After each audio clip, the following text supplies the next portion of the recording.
আজকে ফিলিস্তিনের মুসলমানের উপর নির্যাতন, এই উগ্রবাদী ইহুদিরা সেখান থেকে এসেছে, অনেক কঠিন। ওই উগ্রবাদীরা আরো আগে থেকে তো আছেই। এরপরে খায়বারের সেই যুদ্ধের সময় এরা ফন্দি করত কিভাবে মুসলমানকে মারা যায়, হত্যা করা যায়, ইসলামকে কিভাবে ধ্বংস করা যায়। এই ষড়যন্ত্র ইহুদিদের নতুন নয়, পুরাতন, সবসময় এই ষড়যন্ত্রে তারা লিপ্ত ছিল। আজকের ফিলিস্তিনের গাজার মুসলমান, অসহায় মুসলমান, আরে নিষ্পাপ শিশুদেরকে পর্যন্ত তারা নির্যাতন করছে, ঠিক কিনা? এবং আমাদের সম্মানিতা মা বোনদের ইজ্জত নষ্ট করছে, মা বোনদেরকে হত্যা করছে, অকাতরে নির্মম নির্যাতন চালাচ্ছে এই উগ্রবাদী ইহুদিরা। সেই সময় ইসলামকে ধ্বংস করে দেওয়ার জন্য পরিকল্পনা করতেছে। এমন গেট, এমন দেওয়ালের পেছনে বসে তারা হামলা করতেছে, গোপন হামলা, যার কারণে কেউ পারছে না তাদের হামলা প্রতিহত করতে। কিন্তু এমন একজনের হাতে আল্লাহর রাসূল ঝান্ডা তুলে দিবেন, প্রিয় নবী বললেন এত কঠিন ব্যবস্থাকে সহজ করে দেবেন, কঠিন মোকাবেলাকে সহজেই তিনি মোকাবেলা করে বিজয়ী হয়ে যাবেন। সুবহানাল্লাহ। সালাতু সালাম দরুদ শরীফ পড়লে কে খুশি হয়? আরো মহব্বত নিয়ে বলুন, কে খুশি হয়? আল্লাহর বন্ধু আল্লাহর হাবিবের উপর যদি দরুদ শরীফ পড়া না হয়, সালাতু সালাম পাঠ করা না হয়, তাহলে বান্দার কোনো আমল, এমনকি আমরা নিজেদের জীবনগুলো কবুল হবে না, ঠিক না বেটি? তাহলে আমাদের জীবনকে কবুল করার জন্য অবশ্যই সালাতু সালাম দরুদ শরীফ লাগবে কি লাগবে না? আরো যেমন লাগবে কি লাগবে না? তাহলে আমরা সবাই মহব্বত নিয়ে যদি দরুদ শরীফ পড়ি, আল্লাহ রাব্বুল আলামিন আমাদের উপর সন্তুষ্ট হবেন, ঠিক না বে ঠিক? এবং আমরা যদি দরুদ শরীফ পড়ি, সালাতু সালাম পড়ি, তাহলে আমরা হাসরের ময়দানে প্রিয় নবীর অতি নিকটে থাকব। আল্লাহর রাসূল সাল্লাল্লাহু আলাইহি ওয়াসাল্লাম বলেছেন, হাসরের ময়দানে ওই উম্মত আমার সবচেয়ে বেশি কাছে থাকবে, যেই উম্মত আমি নবীর উপর বেশি বেশি দরুদ শরীফ পড়বে, সালাতু সালাম পড়বে। তাহলে আমরা যদি দুনিয়ার জমিনে যতদিন হায়াত আছে, আমরা যতদিন নিঃশ্বাস ফেলতে পারবো, আমাদের দেহে যতদিন প্রাণ আছে, আমরা যদি দরুদ শরীফ পড়ি, সালাতু সালাম পড়ি বেশি বেশি করে, তাহলে হাসরের ময়দানে আমাদের নবী আল্লাহর হাবিব বন্ধু প্রাণাদিক প্রিয় নবী রহমাতুল লিল আলামিন আমাদেরকে কাছে টেনে নিবেন, ঠিক না বেটি? প্রিয় নবীর কাছে যেতে কে চায়? সবাই চায়। মাশাআল্লাহ, আল্লাহ কবুল করুন, আমিন। কাউকে যদি বলা হয় আপনি আপনার মায়ের কাছে থাকতে চান কিনা, কাউকে যদি বলা হয় আপনি আপনার বাবার পাশে থাকতে চান কিনা, আসলে এই বলাটাও অন্যায়, কেননা সন্তান হলে মা বাবার সাথে আর পাশে থাকতে হবে, ঠিক না বেটি? এটাই হলো প্রাকৃতিক বিধান। তাহলে দুনিয়ার উসিলা আমাদের মা বাবা, ওই মা বাবা যদি মা বাবার সাথে আমাদের দুনিয়াতে থাকতে হয়, যেই মা বাবার উসিলায় মাধ্যম নিয়ে আমরা দুনিয়াতে আসছি, এটার শুকরিয়া আদায়ের জন্য যদি আমরা মা বাবার সাথে থাকতে হয়, তাহলে যেই রহমাতুল লিল আলামিন নবী, আল্লাহর নূর, আল্লাহর হাবিব, আল্লাহর বন্ধু, যার উসিলায়, যার নূর মুবারক কুল কায়নাত সৃষ্টি হয়েছে, আমরা মানুষ সৃষ্টি হয়েছি, তাহলে আমরা সেই নবীর জন্য, আমরা সেই নবীর কাছে, নবীর সাথে এবং নবীর প্রেমে থাকতে চাইবো কি চাইবো না, এটা প্রশ্ন করা যাবে না। নিঃসন্দেহে আমাদেরকে বলতে হবে আমরা প্রিয় নবীর সাথে থাকতে চাই। কে কে চায় হাত তুলে বলি। নারে তাকবীর, আল্লাহু আকবার, নারে রিসালাত। ইয়া রাসূলুল্লাহ, প্রিয় নবী তোমায় ভালোবাসি, তোমার জন্য কাঁদে আসি, তোমার জন্য কাঁদে আসি। আল্লাহর প্রিয় নবীর এক প্রিয় সাহাবায়ে কেরাম প্রিয় নবীর কাছে কি চাইতেন? কখনো ঘর বাড়ি দালান কোটা চাইতেন না, টাকা পয়সা চাইতেন না, অসুস্থ শরীর, এরপরও প্রিয় নবীকে বলতেন না ইয়া রাসূলুল্লাহ আমার অসুস্থ। আওয়াজ দিয়ে বলুন সুবহানাল্লাহ। গভীর মনোযোগ। যখন খায়বারের যুদ্ধের সময় সাহাবায়ে কেরাম সবাই বসে আছেন, খায়বরের হামলা হয়েছে, একের পর এক হামলা, কিন্তু খায়বরের মহা গেট, সেই গেটটা কেউ সরাতে পারে না, অনেক বিশাল গেট, সেই গেটটা কেউ সরাতে পারে না, অর্থাৎ ইহুদিদের সাথে কেউ পেরে উঠতে পারছে না। তখন রাত হলো, আল্লাহর প্রিয় নবীর দরবারে জানান দিল, ইয়া রাসূলুল্লাহ, ইয়া হাবিবাল্লাহ, খায়বরের যুদ্ধ তো বারবার হচ্ছে, খাইবরের হামলা হচ্ছে কিন্তু কোনো উপকার হচ্ছে না, রেজাল্ট আসছে না। আল্লাহর প্রিয় নবীকে বললেন, ইয়া রাসূলুল্লাহ, এখন আমরা কি করব? তখন প্রিয় নবী সবার উদ্দেশ্যে বললেন, ও হে আমার প্রিয় সাহাবীরা, শোনো, তোমরা আজকে যার যার অবস্থানে গিয়ে আরাম করো। কালকে সকালে আমি এমন একজনের কাছে এই খাইবরের ঝান্ডা তুলে দেব, ওই ব্যক্তিটা হলো এমন ব্যক্তি যেই ব্যক্তিকে আল্লাহ এবং রসুল ভালোবাসে।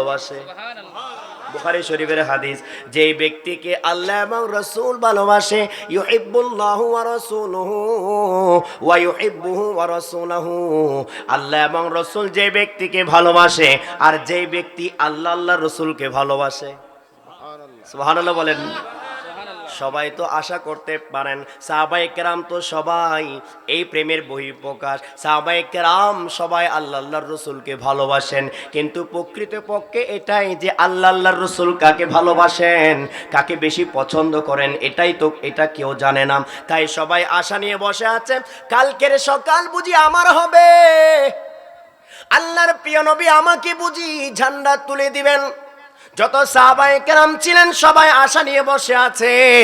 আল্লাহর প্রিয় নবীর নাম উল্লেখ করেন নাই, এমন একজনকে দেব। একজন যেহেতু নাম বলেন নাই, সাহাবায়ে কেরাম সবাই প্রিয় নবীর হাত মুবারকে ঝান্ডা নেওয়ার জন্য কি করলেন? আশা করলেন। এবং প্রিয় নবী বললেন, শুধু আমি ঝান্ডা দেব তা নয়, যাকে ঝান্ডা দেব তার মাধ্যমে খাইবরের বিজয় নিশ্চিত হবে। আওয়াজ দিয়ে বলুন সুবহানাল্লাহ। দুইটা বিষয়, একটা হলো ঝান্ডা দেওয়া আর একটা হলো খাইবরের যুদ্ধে বিজয়ী হওয়া। প্রিয় নবীর জবানে যখন বলবেন বিজয়ী, অবশ্যই বিজয়ী। প্রিয় নবী যেটা বলেন সেটাই হয়ে যায়, ঠিক না বেঠিক? প্রিয় নবীর জন্য অতীত বলতে কিছুই নাই, বর্তমান ভবিষ্যৎ বলতে কোনো কাল নাই। প্রিয় নবী সব কিছু জানেন, দেখেন, বুঝেন, এটা বলার অপেক্ষা রাখে না। যা কিছু ঘটেনি প্রিয় নবী জানেন, যা কিছু ঘটবে প্রিয় নবী জানেন। আল্লাহর প্রিয় নবী বললেন, কালকের সকালে আমি এমন একজনকে ঝান্ডা তুলে দেব, যেই ঝান্ডা তুলে দেওয়ার সাথে সাথে ওই ঝান্ডা বহনকারী ব্যক্তির মাধ্যমে খাইবরের বিজয় নিশ্চিত হয়ে যাবে। আওয়াজ দিয়ে বলুন সুবহানাল্লাহ। খাইবরের বিজয় সহজ বিষয় নয়। আজকে ফিলিস্তিনের মুসলমানের উপর নির্যাতন, এই উগ্রবাদী ইহুদিরা সেখান থেকে এসেছে, অনেক কঠিন। ওই উগ্রবাদীরা আরো আগে থেকে তো আছেই। এরপরে খাইবরের সেই যুদ্ধের সময় এরা ফন্দি করত কিভাবে মুসলমানকে মারা যায়, হত্যা করা যায়, ইসলামকে কিভাবে ধ্বংস করা যায়। এই ষড়যন্ত্র ইহুদিদের নতুন নয়, পুরাতন। সবসময় এই ষড়যন্ত্রে তারা লিপ্ত ছিল। আজকের ফিলিস্তিনের গাজার মুসলমান, অসহায় মুসলমান, আরে নিষ্পাপ শিশুদেরকে পর্যন্ত তারা নির্যাতন করছে, ঠিক কিনা? এবং আমাদের সম্মানিতা মা বোনদের ইজ্জত নষ্ট করছে, মা বোনদেরকে হত্যা করছে, অকাতরে নির্মম নির্যাতন চালাচ্ছে। এই উগ্রবাদী ইহুদিরা সেই সময় ইসলামকে ধ্বংস করে দেওয়ার জন্য পরিকল্পনা করতেছে। এমন গেট, এমন দেওয়ালের পেছনে বসে তারা হামলা করতেছে, গোপন হামলা, যার কারণে কেউ পারছে না তাদের হামলা প্রতিহত করতে। কিন্তু এমন একজনের হাতে আল্লাহর রাসূল ঝান্ডা তুলে দিবেন। প্রিয় নবী বললেন, এত কঠিন ব্যবস্থাকে সহজ করে দেবেন, কঠিন মোকাবেলাকে সহজেই তিনি মোকাবেলা করে বিজয়ী হয়ে যাবেন। সুবহানাল্লাহ। সবাই রাত যাপন করছেন, কেউ চোখে ঘুম নাই, চোখে ঘুম নাই, সবাই আশাবাদী, প্রিয় নবী বুঝি আমাকে দেবেন।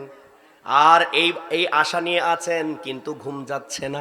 সকাল হলো, সবাই দৌড়ে গেল প্রিয় নবীর কাছে। ইয়া রাসূলুল্লাহ, ইয়া হাবিবাল্লাহ, লাব্বাইক, আমরা উপস্থিত, হাজির ইয়া রাসূলুল্লাহ, আপনার অপেক্ষায় আছি, কখন বলবেন এই নাও ঝান্ডা নাও, কাকে দিবেন? আমরা সবাই আশা নিয়ে বসে আছি।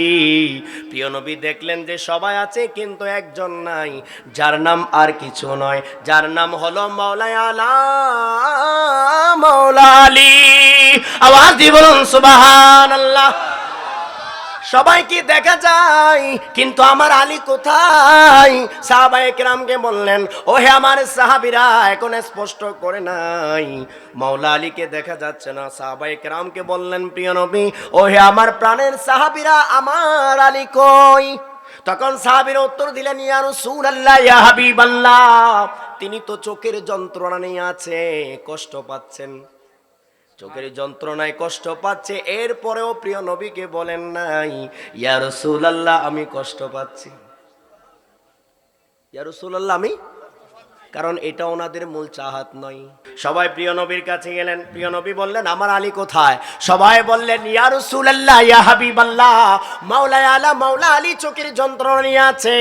প্রিয় নবী বললেন যাও আমি ডাকছি বলো, কারণ প্রিয় নবী ডাকলে সাথে সাথে বলেন না, সাথে সাথে, এটা ইমানি চরিত্র। সাহাবায়ে কেরাম যখন প্রিয় নবী ডাকতেন সাথে সাথে চলে আসতেন, এক সেকেন্ডও দেরি করতেন না। কেননা কোরআন শরীফের আয়াত দ্বারাও প্রমাণিত, আল্লাহ পাক রব্বুল আলামিন বললেন আল্লাহ এবং রাসূল তোমাদেরকে যখনই ডাক দিবে সাথে সাথে তোমরা ডাক শুনবে। আওয়াজে বলুন সুবহানাল্লাহ। আল্লাহর প্রিয় নবীর সাহাবী, অবাধ্য নয় বাধ্য সাহাবী, হযরত উবাই ইবনে কাব রাদিয়াল্লাহু তাআলা প্রিয় নবী ডাকলেন আর তিনি নামাজ পড়তেছেন। বুখারী শরীফের হাদিস, প্রিয় নবী ডাকলেন তিনি নামাজ পড়তেছেন। কি পড়তেছেন? আবার গভীর মনোযোগ, কি পড়তেছেন? নামাজ পড়তেছেন।